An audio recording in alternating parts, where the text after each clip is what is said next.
নবীজি কেমন ভালোবাসতেন স্ত্রীদেরকে। 9 জন স্ত্রী, 9 জন রাতের বেলা এসে বলেন, ইয়া রাসূলুল্লাহ, আজকে আপনি বলতেই হবে 9 জনের ভিতরে কাকে আপনি বেশি ভালোবাসেন। স্ত্রীরা এসে বলতেছে। মাঝে মধ্যে দেখবেন মহিলারা এরকম বলে কি বলে না। নবীজিকে ডাক দিয়ে বলতে, ইয়া রাসূলুল্লাহ, 9 জন স্ত্রীর ভিতরে সবচাইতে বেশি কাকে আপনি বেশি ভালোবাসেন। নবীজি তো এখন টেনশনে পড়ে যাওয়ার কথা, কিন্তু নবীজি টেনশন হন নাই। নবীজি ডাক দিয়া বললেন, ও আমার আদরের স্ত্রীরা, আগামীকাল ফজরের নামাজের পর পরই তোমাদের উত্তর জানায় দিব। জোরে বলেন মারহাবা। আমার বানার ভাইয়েরা, নবীজি গভীর রজনীতে আম্মা জান আয়েশা সিদ্দিকা রাদিয়াল্লাহু আনহার ঘরে গেলেন, গা সালাম দিয়া বলেন, আয়েশা, আমার পক্ষ থেকে 2টা খেজুর গ্রহণ করো। আর আমি নবীজি তুমি আয়েশাকে ভালোবাসি। জোরে বলেন সুবহানাল্লাহ। তারপরে চলে গেলেন উম্মে সালামা রাদিয়াল্লাহু তাআলা আনহার ঘরে গিয়া সালাম দিয়া বলেন, ও উম্মে সালামা, আমি নবীজির পক্ষ থেকে খেজুর গ্রহণ করো, আমি তোমাকেই সবচেয়ে বেশি ভালোবাসি। চলে গেলেন আম্মা জান হাফসা রাদিয়াল্লাহু আনহার ঘরে, সালাম দিয়ে বলেন, খেজুর নাও, আর আমি নবীজি তোমাকেই সবচেয়ে বেশি ভালোবাসি। চলে গেলেন উম্মে হাবিবার ঘরে গিয়া সালাম দিয়া বলেন, ও হাবিবা, আমি তোমাকেই ভালোবাসি, আমার পক্ষ থেকে খেজুর গ্রহণ করো। এইভাবে একাধারে 9 জন স্ত্রীর কাছে এই খেজুরও দিলেন, ভালোবাসাও বিনিময় করলেন। ফজরের পরে সব স্ত্রী হাজির। সুবহানাল্লাহ বলবেন না? ডাক দিয়া বলেন, ইয়া রাসূলুল্লাহ, আপনি আজকে বলতে হবে কাকে সবচাইতে বেশি ভালোবাসেন। এমনিতেই নবীজি ডাক দিয়া বলেন, ও আমার আদরের স্ত্রীরা, গতকালকে গভীর রজনীতে আমি নবীজি যাকে খেজুর দিয়া ভালোবাসার বিনিময়ে জানিয়েছি, তাকে আমি সবচাইতে বেশি ভালোবাসি। যে বলেন সুবহানাল্লাহ।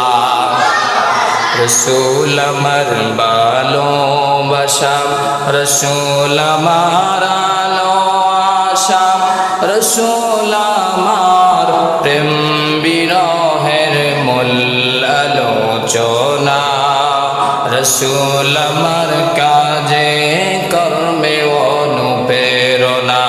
জোরে বলেন মারহাবা।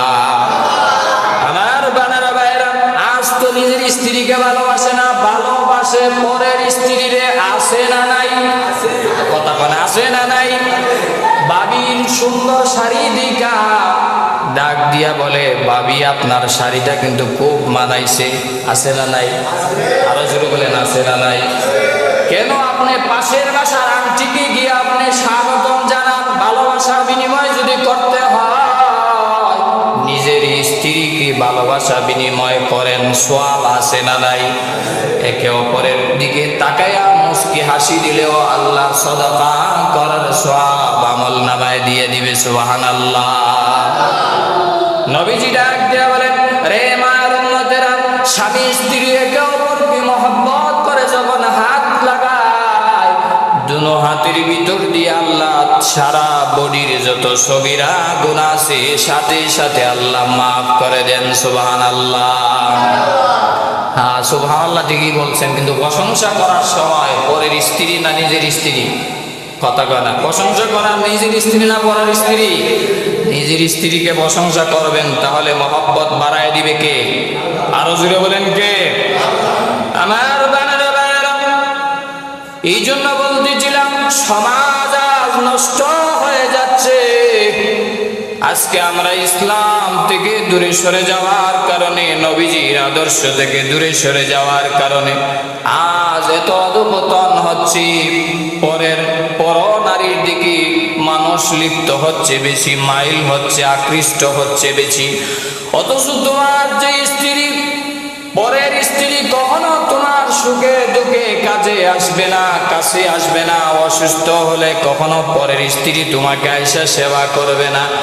নিজের স্ত্রী তোমার কাছে আসবে, তোমাকে সেবা করবে, শুশ্রূষা করবে, তোমাকে আদর যত্ন করবে, তোমার নিজের স্ত্রী।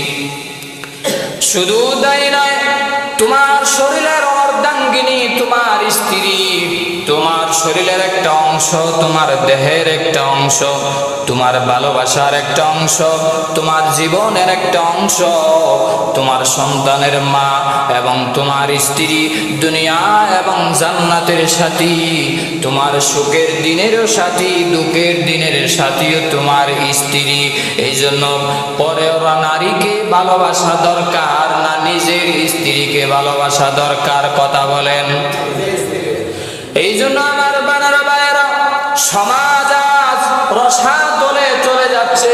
নিজের স্ত্রীর প্রতি যদি মায়া মহাব্বত বাড়ায়, তাহলে ওই সমাজ, ওই রাষ্ট্র, ওই ঘর জান্নাতি পরিবার হয়ে যাবে। জুড়ে বলেন ঠিক না বেঠিক?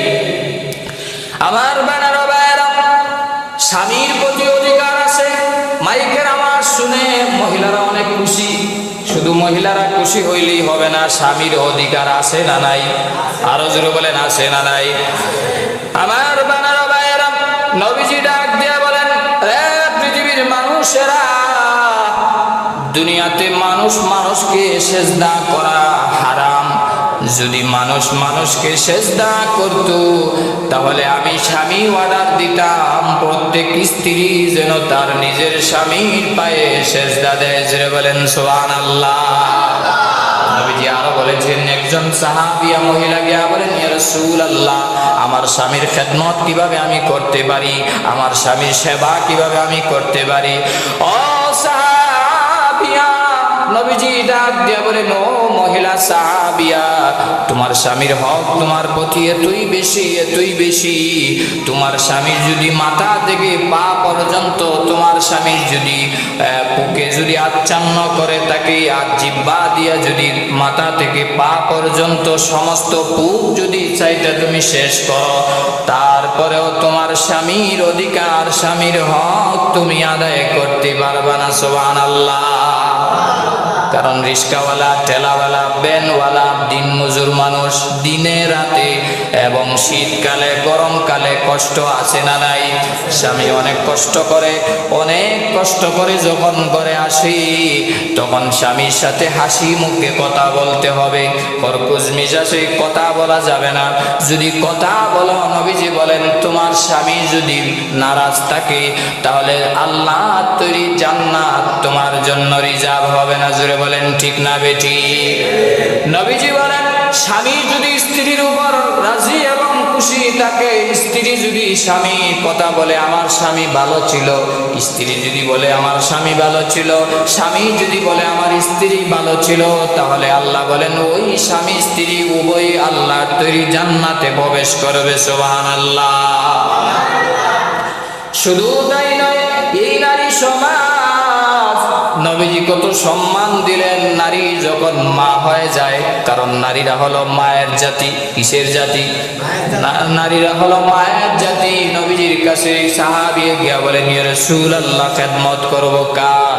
নবীজি বলেন উম্মুকা। দ্বিতীয়বার নবীজি বলেন উম্মুকা। সাহাবী আবারও বলেন, কার খেদমত করব? নবীজি বলেন উম্মুকা। তারপরে চতুর্থবারে নবীজিকে বলেন, কার খেদমত করব? নবীজি বলেন আবুকা, তোমার পিতার। তিনবার মায়ের কথা বলা হয়েছে। এই জন্য বোঝানো গেল যে হাদিসের মাধ্যমে আমরা বুঝতে পারলাম নারীদেরকে আল্লাহ এত সম্মান দিলেন, এত ইজ্জত দিলেন, মায়ের কথা তিনবার আনলেন। জুড়ে বলেন কয়বার? আজকাল যুবকেরা বিবাহ করার পরে সুন্দরী স্ত্রী নিয়া ঘুমায়, কিন্তু জন্মদাত্রী মা, গর্ভধারিণী মাকে ভুলে যায়। আসে না না?